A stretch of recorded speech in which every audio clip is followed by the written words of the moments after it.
biasanya ke sekolah itu sekitar jam 5 pagi, soalnya aku ikut program tahfiz gitu di sekolah. Nah, terus kalau itu udah selesai, aku ngikutin jadwal seperti biasa, dan biasanya itu tuh selesai jam 1 atau jam 2. Di situ aku belajar dan ngerjain tugas seperti biasa. Terus kalau untuk di rumah, aku ngerjain tugas atau kadang les, olahraga, dan lain-lain. Ya gitu aja sih kegiatan aku di rumah, repetitif.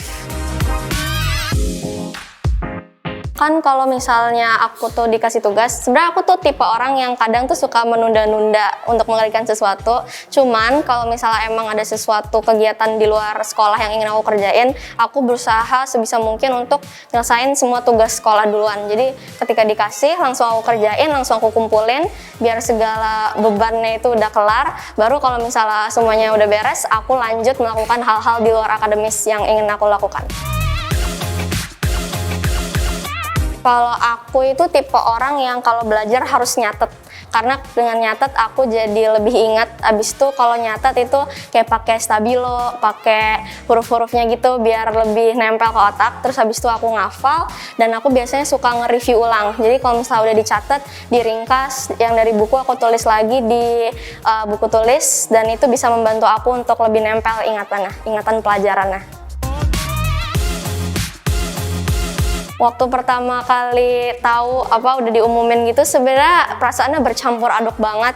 Yang pertama pasti ya bersyukur, alhamdulillah seneng banget dapat kesempatan untuk jadi juara 2 Erlangga English Speech Contest ini. Terus yang kedua benar-benar nggak nyangka banget sih, soalnya kan dia proses penyaringannya ketat banget. Jadi yang di babak eliminasi, terus ada semifinal, ada yang dari per daerah, dan yang di final itu udah the best of the best semua. Jadi aku benar-benar nggak nyangka banget, tapi ya bersyukur dan pengen mengembangkan diri lagi. Enggak, aku emang suka dengan bidang ini dan aku emang enjoy juga. Jadi sebelum-sebelumnya aku udah pernah ikut speech contest dari institusi lain, terus pernah ikut olimpiade bahasa Inggris. Dan kalau misalnya di sekolah aku emang suka dengan pelajaran bahasa Inggris itu, jadi ya aku lumayan aktif sini-situ lah. Enggak, ini bukan yang pertama kali. Kalau mau ada speech contest ini, biasanya yang pertama udah pasti harus aku lakukan itu research.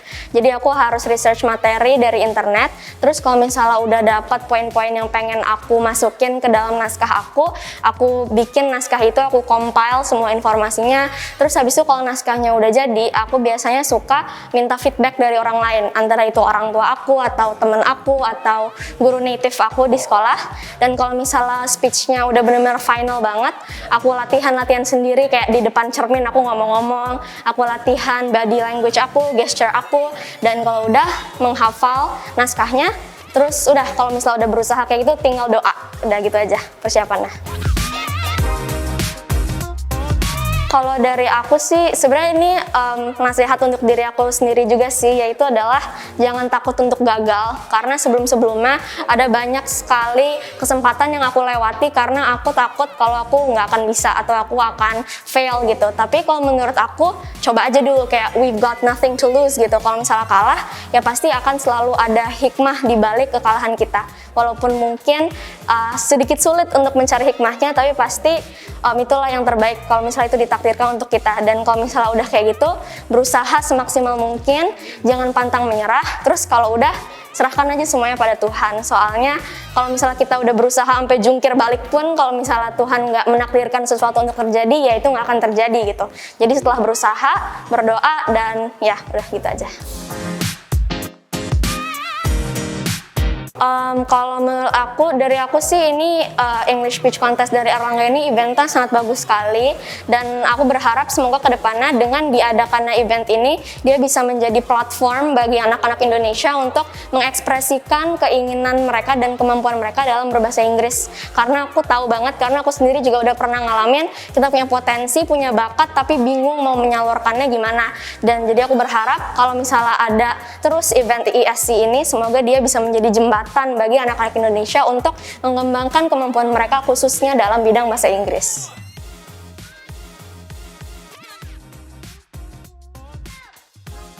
Oke, Assalamualaikum warahmatullahi wabarakatuh.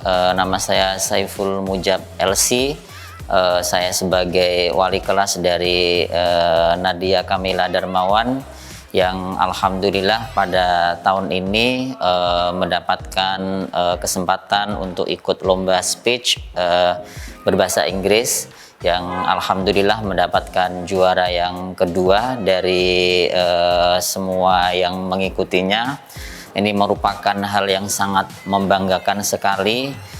Seperti diketahui bahwa Nadia ini anaknya memang penuh dengan semangat dan juga tidak pernah menyerah untuk selalu melakukan hal-hal yang baru, selalu ingin bisa ini dan itu, dan alhamdulillah bisa mendapatkan ini juara, menjadi juara yang kedua.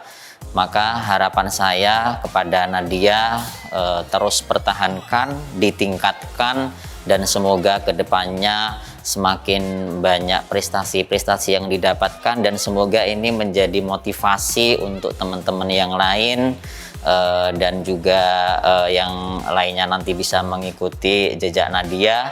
Dan harapan untuk Airlangga yang sudah mengadakan acara ini perlu untuk dipertahankan, untuk diadakan terus agar anak-anak ini mempunyai motivasi untuk ikut lomba, untuk ikut meningkatkan kapasitas diri mereka, dan semoga Airlangga semakin berkembang, semakin maju agar bisa menjembatani anak-anak untuk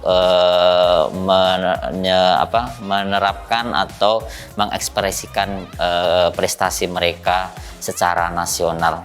Amin ya robbal alamin. Itu saja. Wassalamualaikum warahmatullahi wabarakatuh.